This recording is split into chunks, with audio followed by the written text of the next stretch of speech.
It's supposed to be recording. It is. I see it. Well, good afternoon, everybody. My name is Chris Cradle. I am the level 2 EMS program coordinator for all of North Carolina Public Schools. I am the liaison in between DPI and the North Carolina Office of Emergency Medical Services.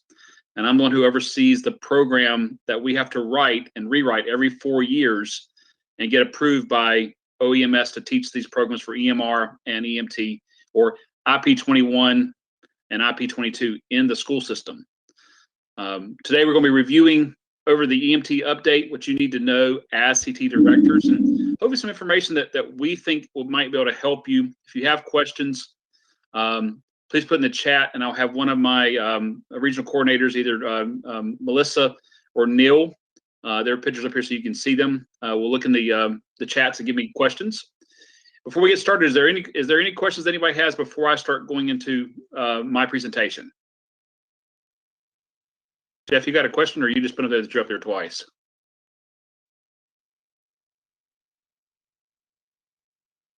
Okay. All right.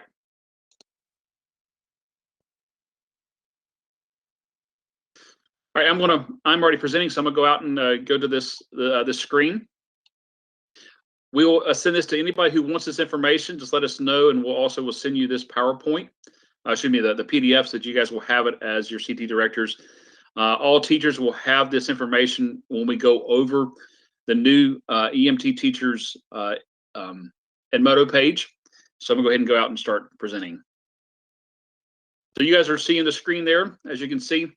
We are one course taught at many locations. So that is why we have a North Carolina Public Schools patch. And if you're looking at mine, I actually have one, but mine is the same patch, but it says Wake County Public Schools up top. I will eventually be getting a patch made for all teachers that says the North Carolina Public Schools on it, and we can all have a patch if we want it. I am the program coordinator. I am a PhD, so I am Dr. Cradle. We have regional coordinators are Neil Smith and Melissa Leeds. If you have any questions over to the side as I go through this, please make sure that you put them over there, and either Melissa or Neil can get to me in a second and let me know, because I cannot see the screen when I'm presenting. So before we get started, we just want to really talk about the overview of roles and why we have to have a program coordinator or the level 2 instructor for OEMS. OEMS is the North Carolina Office of Emergency Medical Services. That is the organization that actually gives us our license or our certification to practice as EMTs, advanced EMTs, or paramedics. They're the ones who are in charge of putting the patch on our shoulder once we go through all the courses and pass all the information.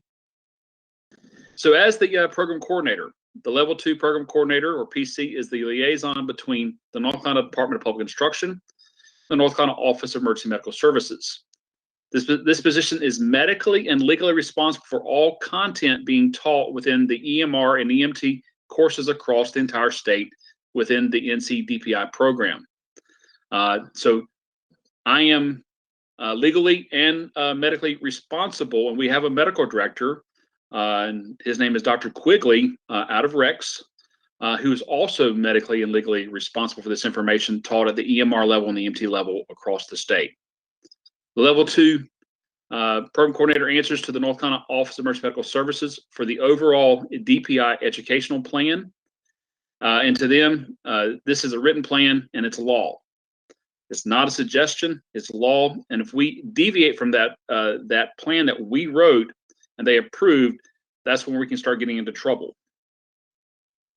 The level 2 program coordinator is responsible for all content taught, how it is taught, and when it is taught, according to the pacing guides put out by myself and the regional coordinators.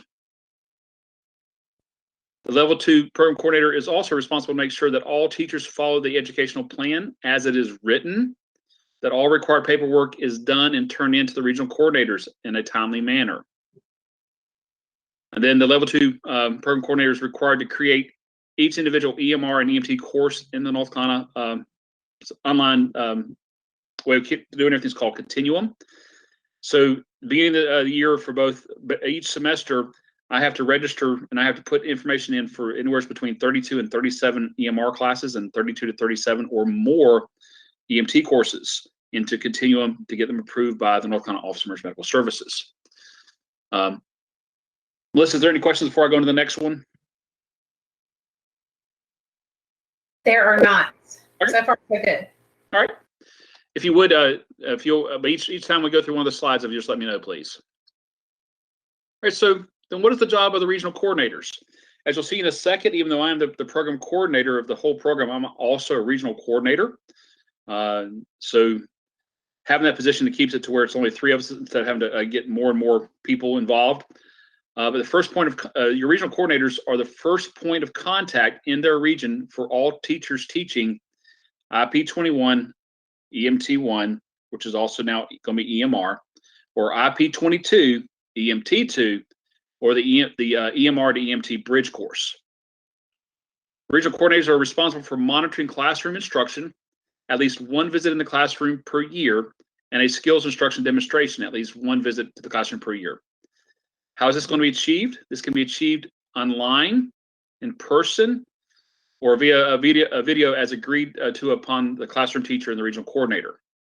This is in our plan. We are required to do 1 visit of all of our instructors every year to make sure that everybody is teaching according to national EMS standards and state Office of Emergency Medical Services standards for our curriculum at the EMR level and the EMT level.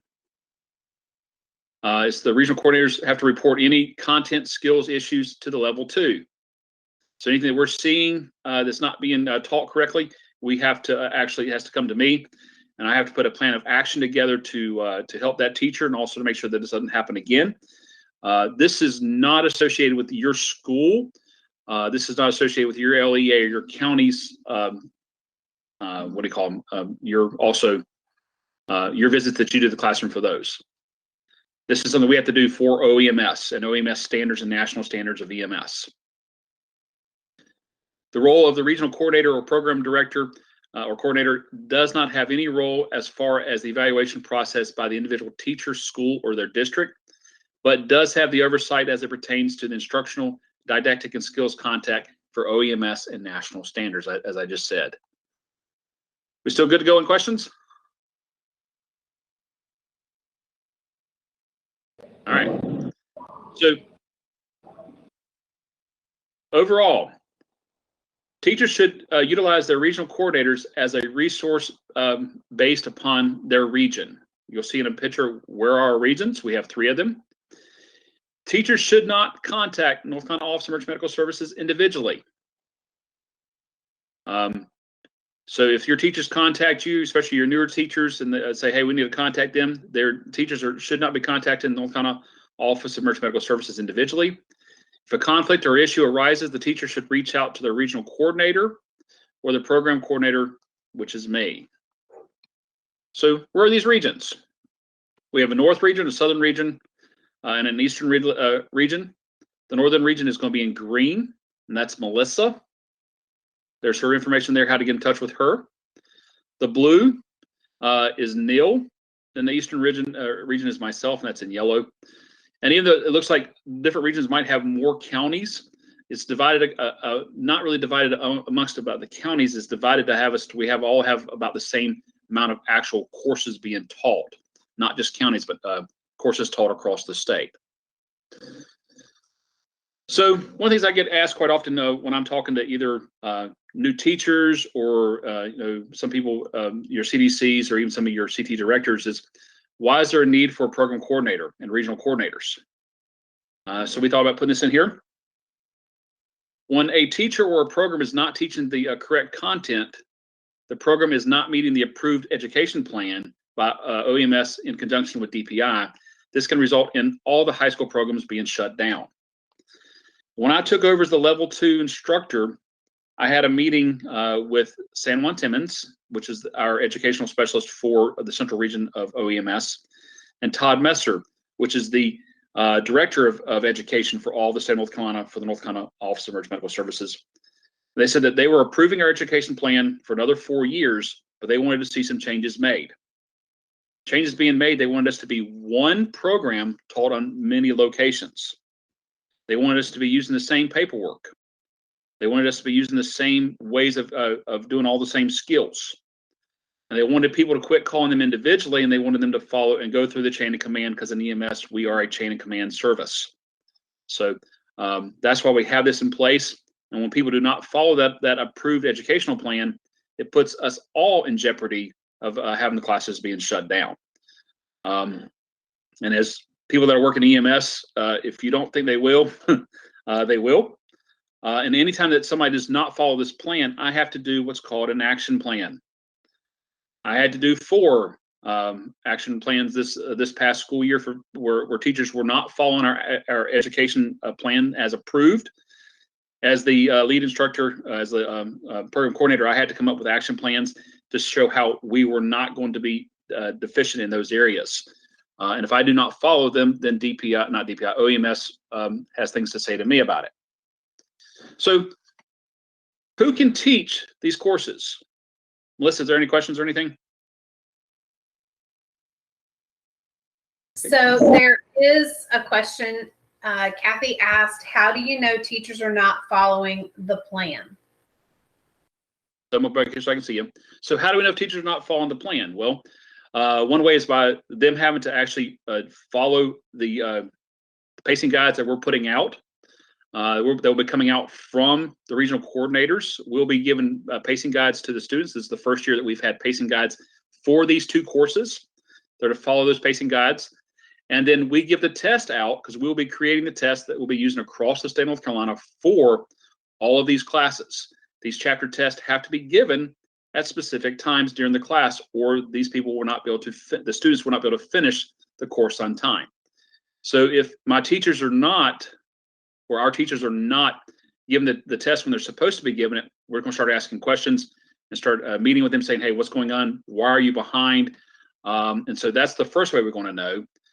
We also will know when the paperwork is not being turned into the regional coordinators on time. That has to be turned in. We'll say that in just a second. We'll show you how it has to be turned in and how we have to keep this records on file for 7 years at the classroom area. So does that answer your question so far? I don't remember who that was. Was that Kathy you said? Kathy said it answered her question. Thanks, Kathy. Thank you, ma'am. Hey, Chris, can I have just a question, a point of emphasis? Yes, sir.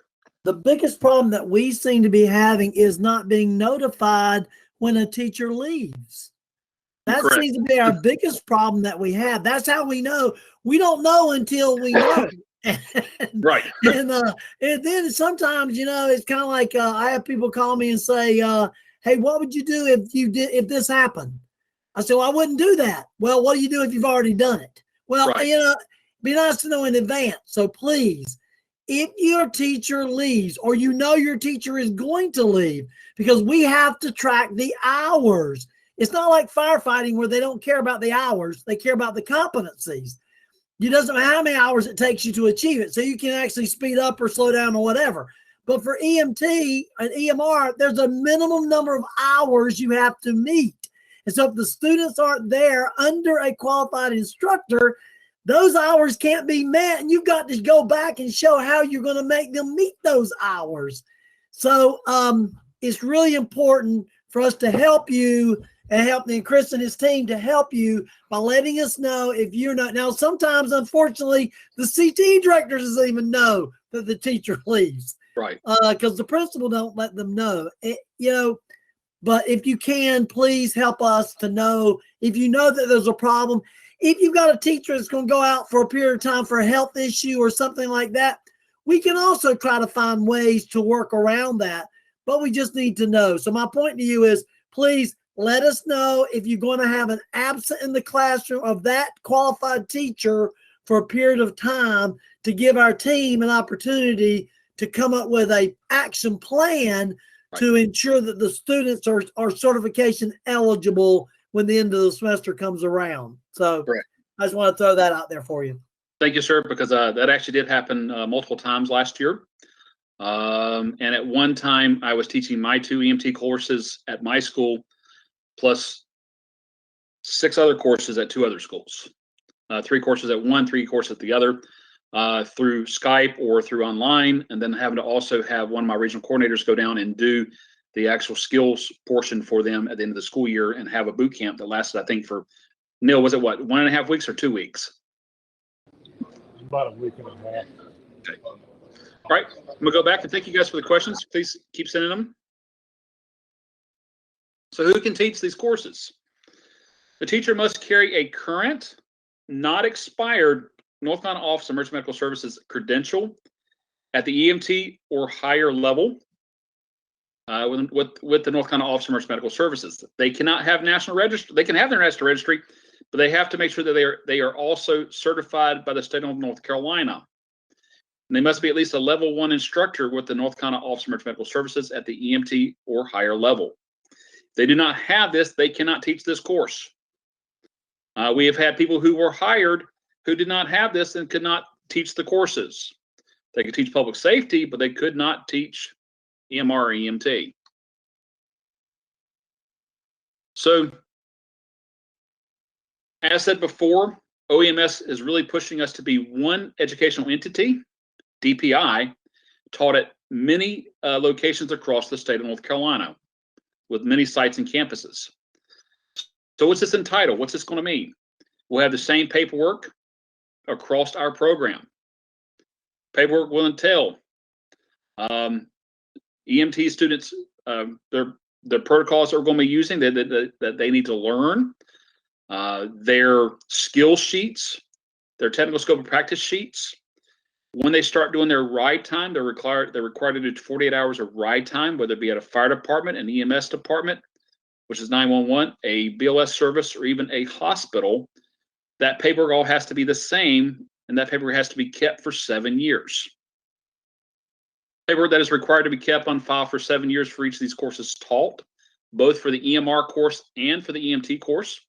That is a change this coming up year, because it's only been the EMT course, so we only had to keep 1 set of paperwork. Now we're going to have to keep 2 sets of paperwork for every class, one for your EMR classes and one for your EMT classes.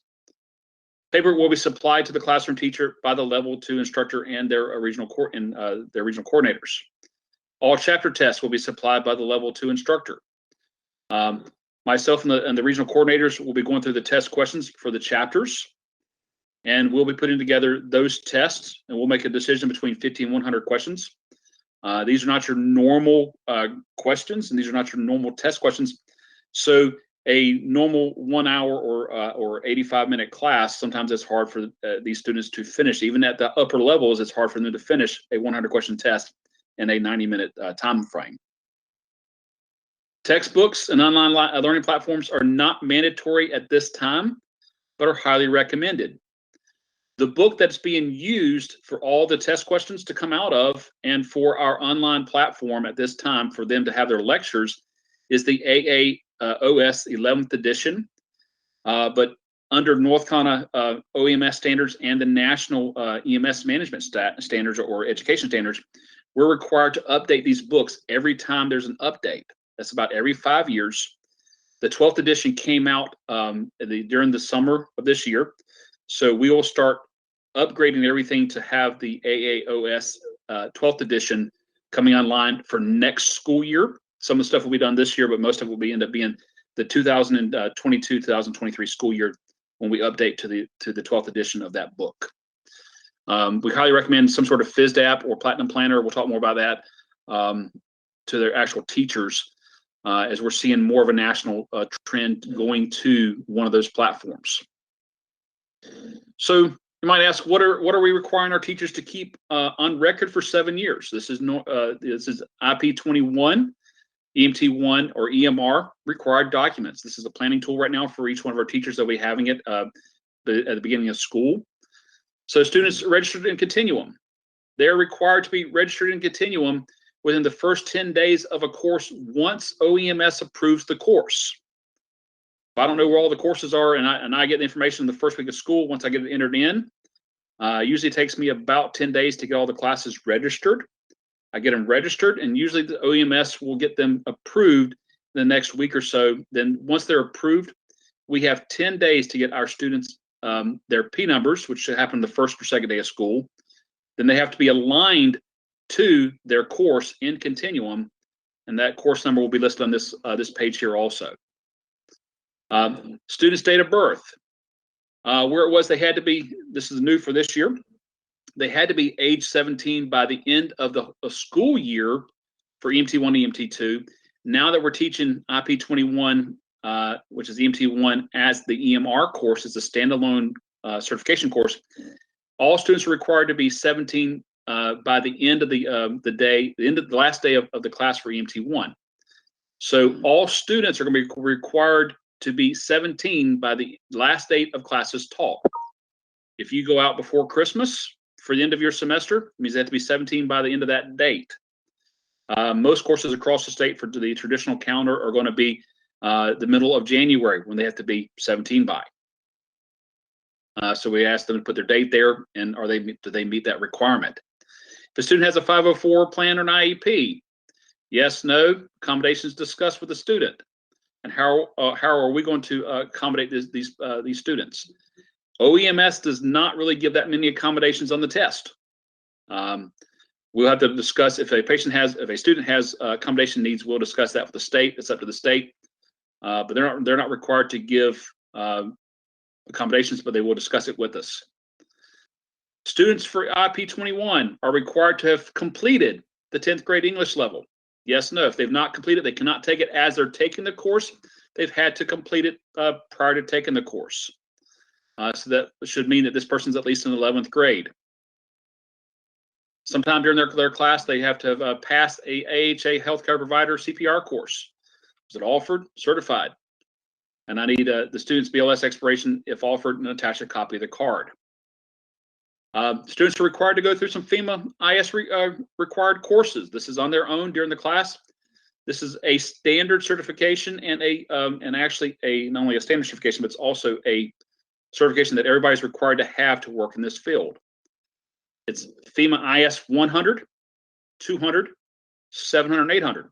And since you guys, the ones that are CTE directors, if you recognize those, this is where our students get these certifications in Public Safety 1 as part of their Public Safety 1 course. But if they've not taken Public Safety 1, then they're required to go ahead and get it for themselves. Students are also now required to complete a National Traffic Incident Management for Emergency Responders course. I have that information for you here so you can go look at it. It's free of charge to their students. It's 10 modules they have to take. And the regional coordinators and myself will be discussing during the question and answer session today, or after this one here, how we're all going to do that. If we're going to actually teach the information and then let them do it, but we're probably actually going to let them do it on their own. EMT 1 skill sheets are required to be kept for 7 years. Then we have to, once the grades are actually turned in, we have to keep a record of the student's overall course grade, the T-STOPE grade, and it's completed, and the final grade. Then, if the student goes and gets their EMR certification, they're not required to get their EMR certification, but they're required to have been passed in continuum, say that they are eligible to go sit for their EMR core, their EMR exam, before they can move on to the EMT 2 course. If they're not passed in continuum, if they're withdrawn passing or failed in continuum, they are not able to go into the EMT 2 course. Chris, you have 2 questions. Okay. Before I give you the questions, I do want to add that ICS, when the teacher's out for some odd reason, an illness or whatever, that's a great thing to do with a sub in the classroom because the student can do that on their own. Yep. Just an FYI. And the TIMS they can do it on their own also. Right. So Francis is asking, are students required to be able to read on a grade 11 month 1 reading level, able to read and comprehend on their own without having things like read aloud when looking at having completed 10th grade English? What she's getting to there is more of a school-based question.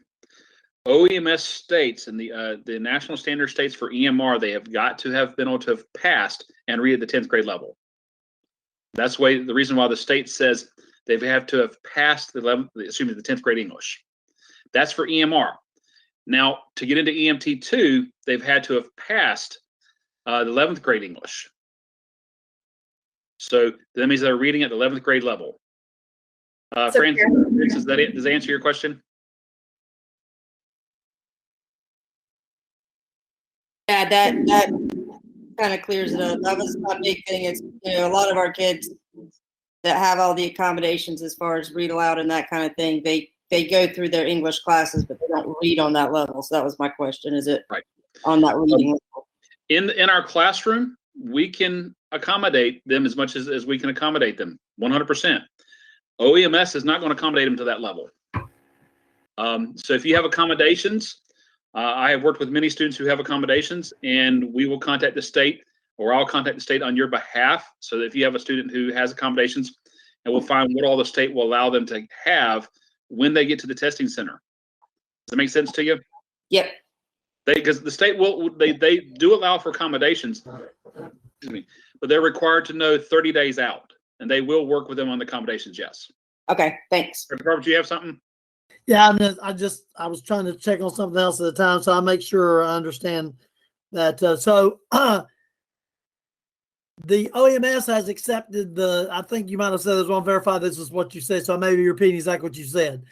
The requirement for OMS is reading levels, because they take as part of the community college system, they take that test, but they've accepted on our behalf our word that they're reading at the 10th grade reading level if they pass the 10th grade.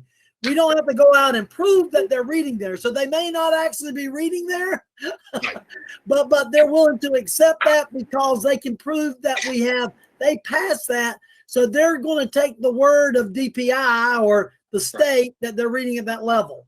If they don't take it with us and they go to summer, they go in the summer or wherever to take it, they're going to have to prove that they're reading at that level, and not just, it's only through our program and in our plan that they're willing to accept that.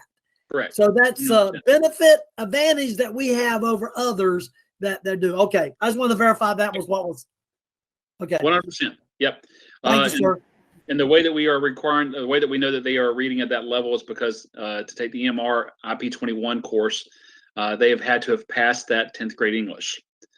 To get into the EMT2 course, to take the EMR to EMT Bridge, they have to have passed the 11th grade English or English 3. I'm gonna go back. Is there another question before I go on? There is, but you've already answered it. But the question, just for the record, is 10th grade English requirement new?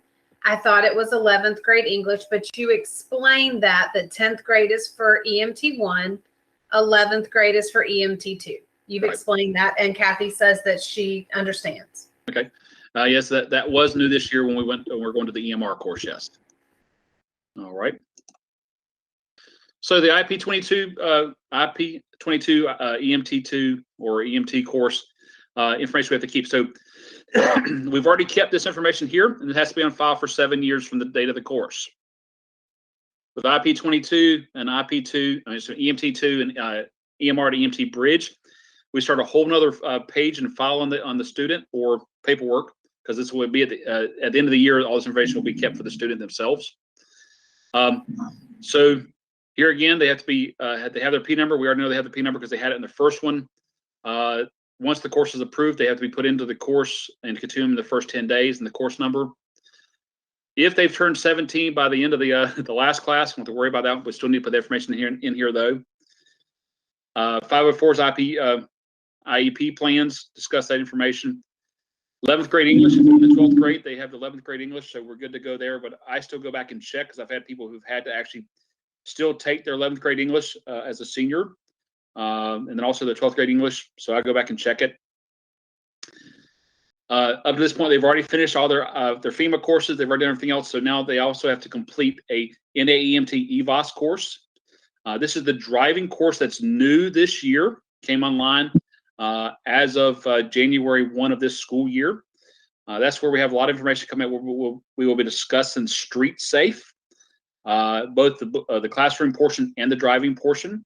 Students are required to drive an ambulance or an ambulance-sized vehicle through 4 simulated areas that we have to cover as EMTs: backing, narrowing, lane changes, and I don't remember what the other one was, but it's like 2 other we'll have more information coming in a couple minutes.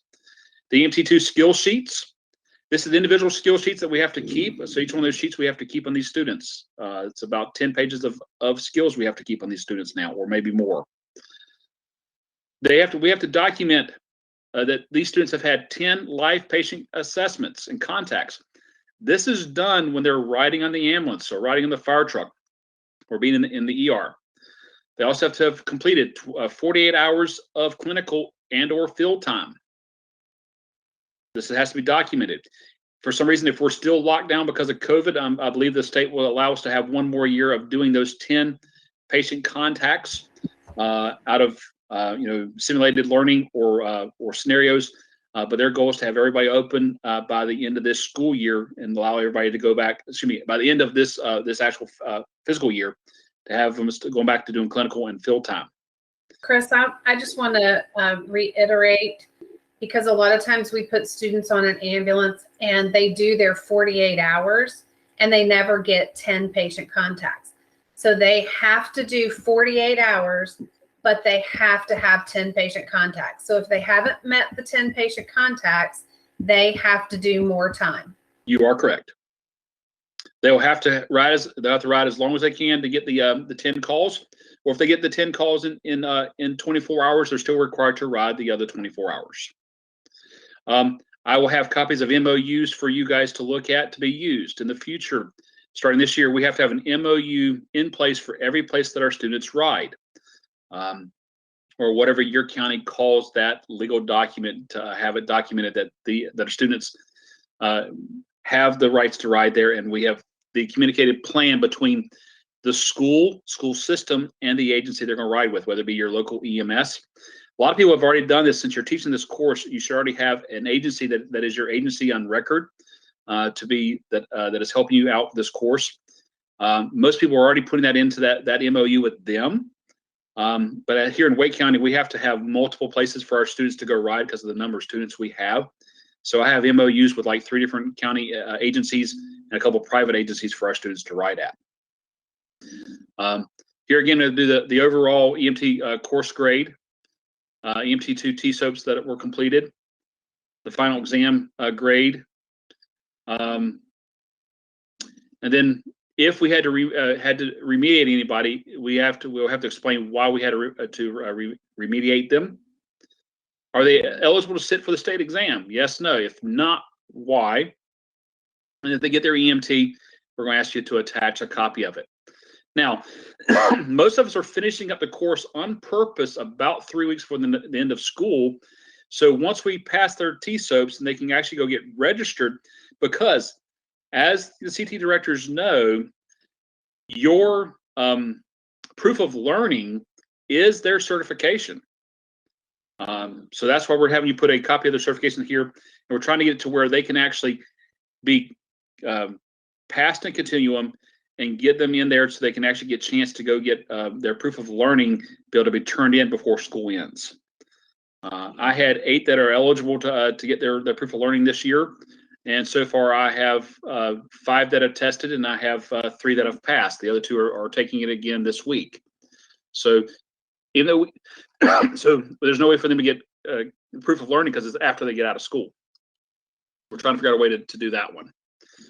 All right, collaboration amongst our teachers. For the process every year, as you know, Edmodo goes down, Canvas goes down, Google Classrooms, that sort of stuff. So right now we have a new Edmodo classroom for our teachers. As Canvas comes back up, if we can get them to go to the comments and everybody can pull from them, we're having issues across the state where sometimes when we put our Canvas into comments, only people in our own county can get them.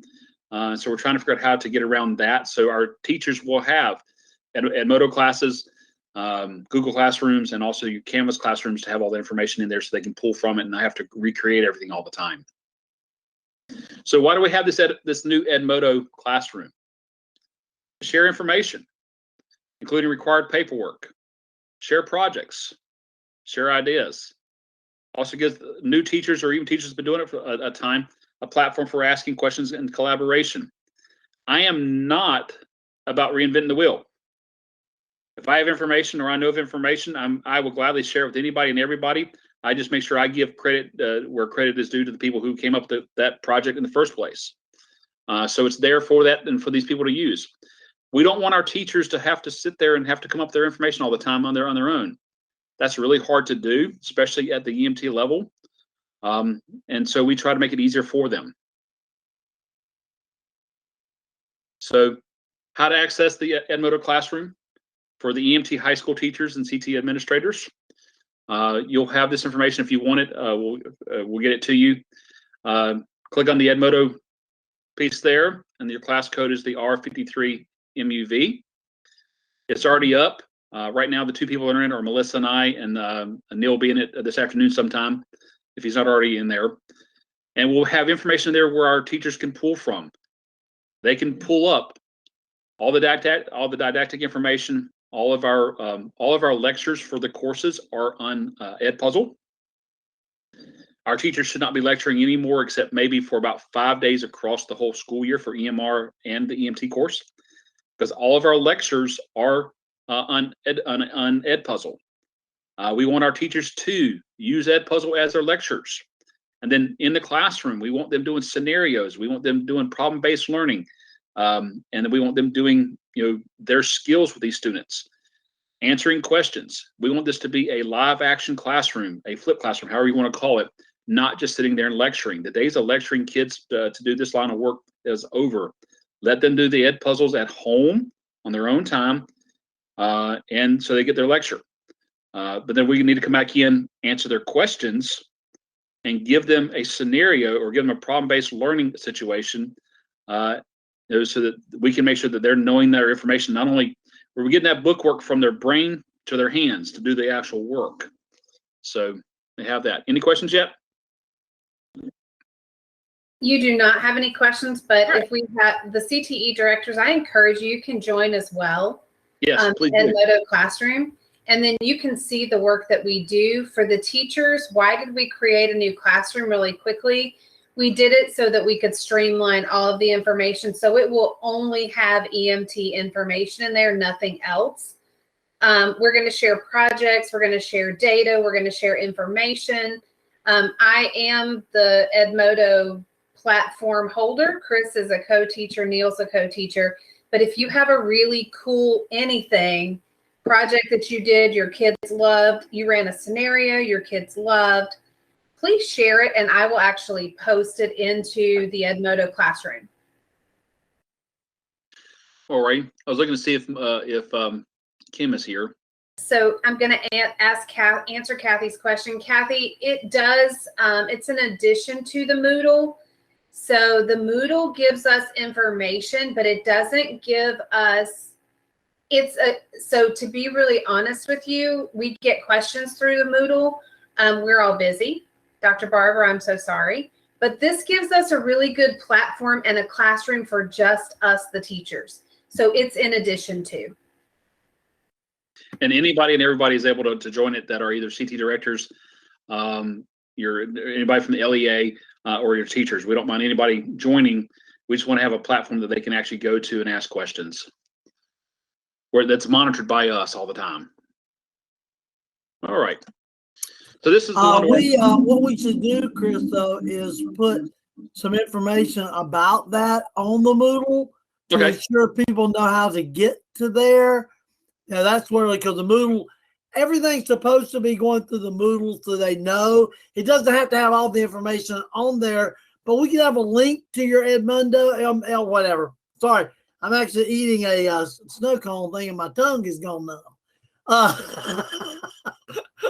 But if you, we need to provide some directions to get them there.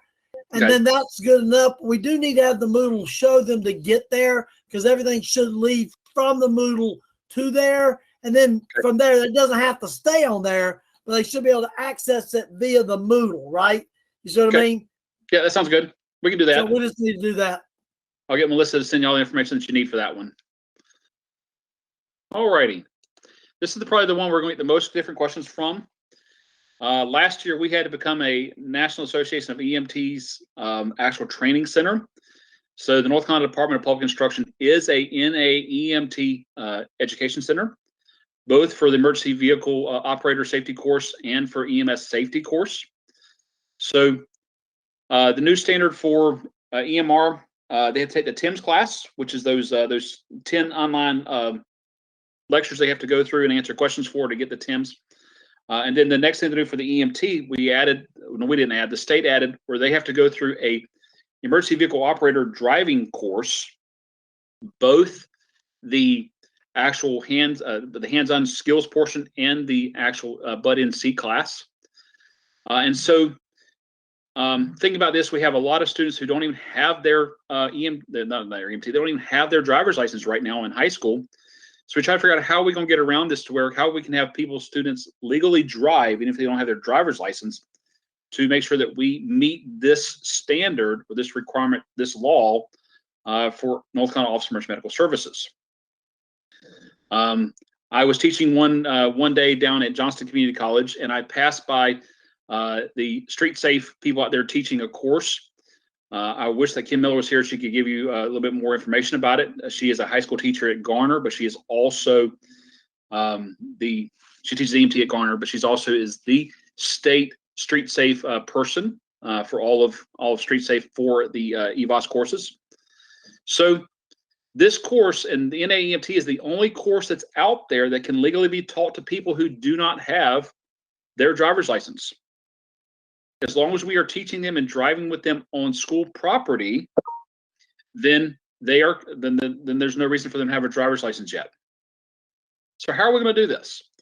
The classroom teachers will teach the coursework, the didactic part. Then your street safe will teach the driving course. What if my teacher is not affiliated with Street Safe? Most of them are. As you see here in red, all Street Safe employees that will be teaching the driving skills will teach the EMT course for high school students. We only have one instructor that is not a part of DPI. He's a part of Wake County EMS, but teaches programs to high school students as our fifth block contractor or whatever it is. So everybody who is actually teaching with Street Safe will have already gone through background checks with DPI or for DPI for Wake County EMS, that sort of thing. But so that's how it is going to be done. Your teacher in the classroom will teach the actual book work, and then Street Safe will come along and they will actually teach the driving portion. We're probably going to be doing this in regions, not by every school, because there's no way to get to every school within the time limit we have. Street Safe has bought 2 ambulances. They're paying for it. They're paying for their employees to come teach your students. So what's this entail for us as a CTE director or anything for the schools? Your school must have an MOU with Street Safe. I have a copy of the sample is available for the Athens Drive Street Safe MOU down here. I'll send this to you. You'll have a copy of the one that's been approved. And Melissa, yours has already been approved. Is that correct? With Durham County? Yes, mine is exactly like yours, Chris. I just put in Durham County. Okay, it's already been approved by their board and everything, and the Wake County one has been approved. The one that I have here is not the final draft, so if y'all want me to wait till I give you the final draft, I can. I've also put here the Street Safe webpage. How Street Safe came about, to give you a really fast background for that, is down in New Hanover County. New Hanover County for years had the highest death rate of high school students by motor vehicle accident. And the public safety people down there, police, fire, and EMS, got together and says, we want to figure out a way to fix this problem. We're going to too many calls where our friends, our neighbors, and their kids are getting killed in car wrecks. So they came up with this actual program, and they started teaching it to the kids, around and about, and the number of kids dying in car wrecks started going down. Well, they saw this, and the DA and the county saw how this was being such so it was curving the death rate so much that he came to them and said, hey, can we use this, and can we send people who are actually having issues from the driving portion, they're getting tickets and that sort of stuff, and have you we can require them to go through your course? They said, sure. So Street Safe USA was started that way. And then they were asked to come to Johnston County, because Johnston County was the next state's county that had the level that had the most kids dying in car wrecks. And when Street Safe came in and started teaching courses for them to get their driver's license, they had to go through courses and things, extra class they had to go through. The death rate also dropped. So this is why we went with them. Like I said, they can teach the actual course, the driving course, with people driving the ambulance without even having a license. So you might ask, how does this work? The MOU is there.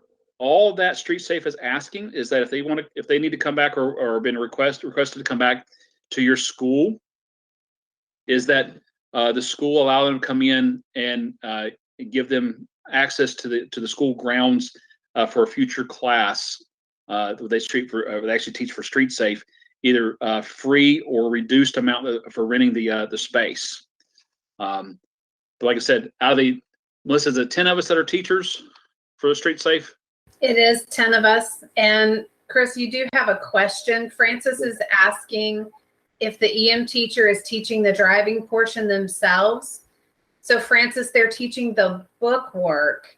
Do we still have to have an MOU with Street Safe on file? And I'll answer that. The answer is if it's your teacher who is part of Street Safe, you still have to have an MOU with your county. Right.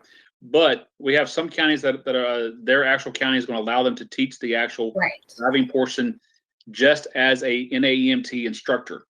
Yeah, that's my question. Do what? Yeah, that's my question. 'Cause once I get to that section, they're going to allow us to teach it. Right. So that was my question. Do we still need to have one on file with Street Safe as well? No. Or okay. No. The only thing I have for you there, the only question I have for you is how are you going to handle? And I can actually I need to add. I will answer that one in the next lecture. But just because we have the CTE directors in here, if you're going to allow your students to do that, how are you going to handle the students who do not have a driver's license? You can do it through just the NAEMT, but how are you going to do it for somebody who's never even driven before? Okay, that's a good. I didn't thought of that. Are they going to want to have students who have not driven before driving an ambulance on their property at that time? Gotcha. So if I back up here for this one here, the the Street Safe is going to come in when they come into to the region. We're bringing 2 ambulances and a car.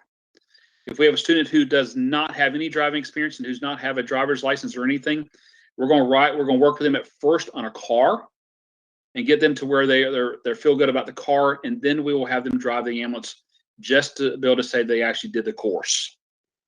Does that make sense? Yep, I hadn't even thought about that. Thanks. Yep, you're welcome. Okay. So, Chris, I'm going to tell you have 13 minutes left, and you also have a question from Lindsay. All right. And that question is, who do we contact at Street Safe to get the MOU approved?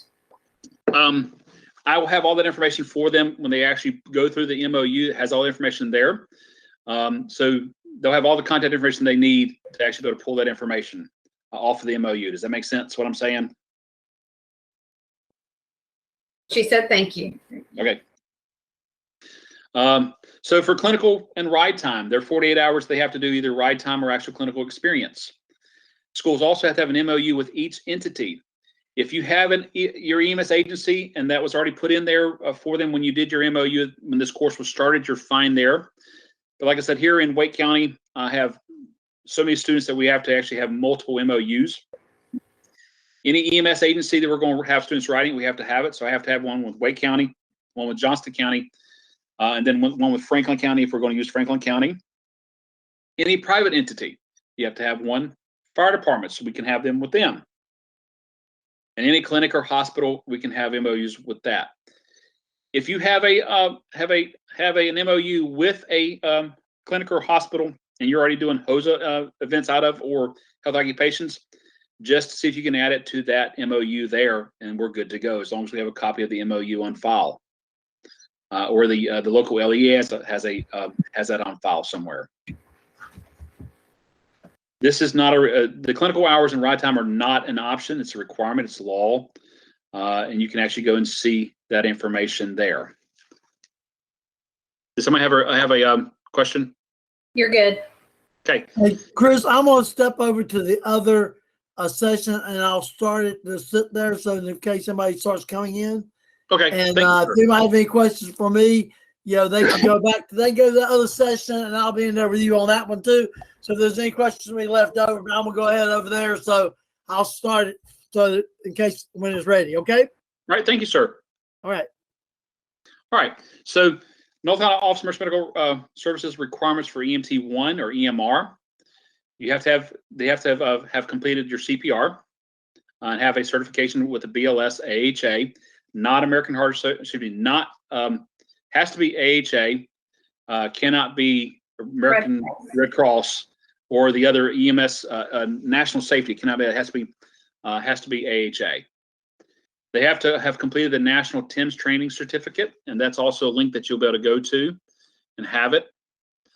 Here's the links for all the FEMA courses, FEMA ICS 100, 200, 700, 800. These are the ones also that the students do in public safety. I'm gonna go here for a second. You can click in here. This is actually the link for the state requirements and laws for NC for IP21 and for IP22, and I'm gonna look at those in a second with you.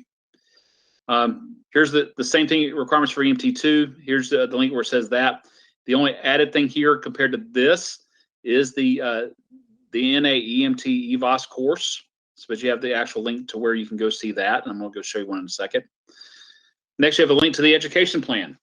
The education plan has to be updated every 4 years. And every 4 years, we have to resubmit it. It's usually about a 46 to 60-some page document where we prove what we're doing, and we have everything in there. We say what we're going to teach, how we're going to teach it, how many courses we're teaching. So that is there if you want to go look at it. But that to us is law. So not only do we have to follow the DPI rules and regulations or your local LEA rules and regulations, we have to follow this document and everything that OEMS states we have to follow. All right, so classroom teachers' responsibility for EMT 1 and 2. They have to assist the students in obtaining their P number and assist students in registering in the continuum for both EMR IP21 and then EMT IP22 within the first 10 days of class once the course is approved by the North Carolina Office of Emergency Medical Services. Classroom teachers will send an email to the regional coordinator confirming that all students are in continuum, have P numbers, and are associated with their course. If the teacher has difficulty, they should reach out to the regional coordinator, check their class rosters to register the continuum and associate with their course. They're required to teach TSOAPs completely by the regional coordinators yearly, meaning they have to have their teaching TSOAP done yearly. Here again, the way we're going to do that this year is actually, since we are getting ready to start moving towards AAOS 12th edition, I'll be sending out a list for every one of my teachers to teach and record a PowerPoint presentation on the new chapter. They will record that. They'll turn that into a YouTube video, and then they'll upload it to Edpuzzle and make an Edpuzzle out of it. And then they'll send it to me, and then I have to go watch each one of them. And we actually have to do an educational TSOAP on them, either myself or my regional coordinators. So for certification, any questions before I go on? Okay. No, you're good. Students must be 17 years of age by the end of both EMT 1 and EMT 2 by the last day of the course. Students must have a valid Social Security number. This is a North Carolina requirement, North Carolina OEMS requirement. So what do we do if a student doesn't have a Social Security number? This is one thing that the teacher needs to contact me immediately, and I have to contact OEMS on the student's behalf and get it set up that way. Students can take the course without a Social Security number. It just makes a whole lot more paperwork for myself and for either San Juan Timmons or for Todd Messer. That usually takes about a 3 to 10 day turnaround because they actually have to go in and create another number and a way of tracking this person and from a national scale. So it can happen. It just takes a lot of work to do it. Students must take the initial attempt, their first initial attempt for their certification within 90 days of the completion of their course. The last 2 attempts have to be done within 180 days from their course graded date. The requirements for EMT 1 is they must have taken and passed their 10th grade English. EMT 2 must have taken and passed their 11th grade English prior to taking the actual course. you have questions, CTE directors, if you want to contact Dr. Barber, there's his contact information, or you can contact me, the program coordinator. That's my information.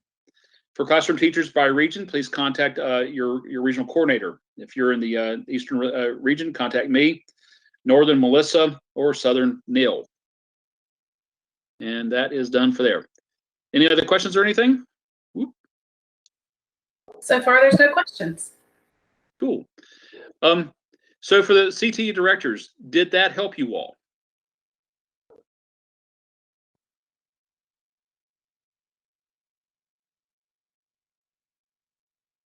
Anybody say anything? Lots of yeses. Okay, good. Please reach out to me if you have any questions. I am more than happy to answer any of your questions. Thank you guys for coming today. And I look forward to meeting everybody sometime we get a chance to do this again in the future live. Thank you for being here, and I'll talk to you later. Bye. Stop recording now.